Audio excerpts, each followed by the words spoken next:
Cette image juste pour vous montrer que, en matière de gestion des déchets, 3 grandes actions possibles. De la prévention, c'est là-dessus qu'on va intervenir, ici particulièrement. Mieux trier pour mieux mettre au recyclage une partie des déchets, et puis surtout composter à la source.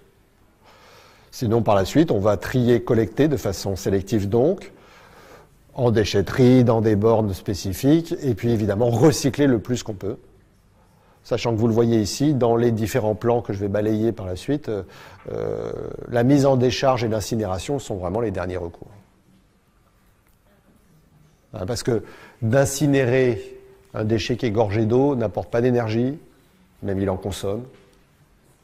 Et puis en plus, on va le voir, dans le déchet biodégradable, il y a quand même du bio, c'est-à-dire de la vie. Et donc en incinérant de la vie, on pense que ce n'est pas forcément la meilleure des solutions.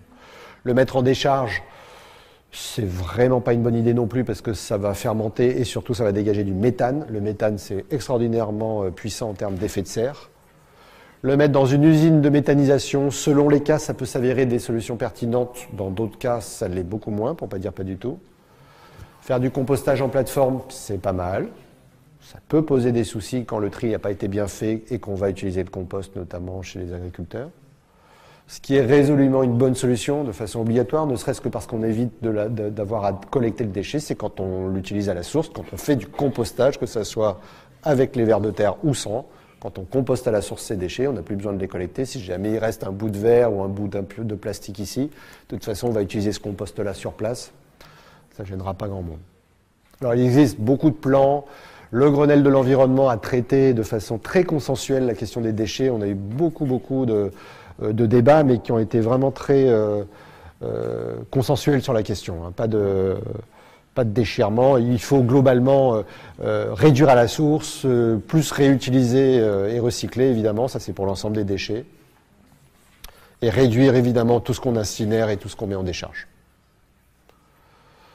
Alors, il y a des objectifs chiffrés dans le Grenelle de l'environnement. Je ne reviens pas là-dessus parce que c'est un peu fastidieux, mais il faut le savoir, à terme, on va arriver à probablement à une tarification incitative, c'est-à-dire qu'on va avoir des collectivités et peut-être même des particuliers qui vont être taxés en fonction des quantités de déchets qu'elles mettent à traiter ou qu'elles ont à traiter.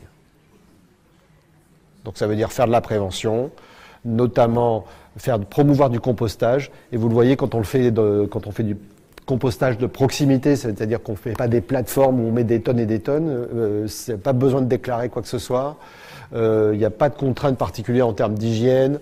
Il y a juste pour les collectivités qui organisent ça, la demande qui leur est faite de mettre des matières organiques à disposition des gens qui font une utilisation locale, ça veut dire des gens qui habitent dans des résidences ou même des particuliers qui font du compostage. Alors, c'est en lien bien sûr avec d'autres plans, notamment le plan Ecophyto qui vise la réduction de produits phytosanitaires. Il faut le savoir, les particuliers, les agriculteurs ne sont pas les seuls à utiliser des produits phytosanitaires, les particuliers aussi, et on va chercher à réduire leur utilisation, notamment en faisant du compostage, parce que si on composte, on va récupérer des choses qui permettent d'éviter l'utilisation d'engrais ou de pesticides ou de fongicides.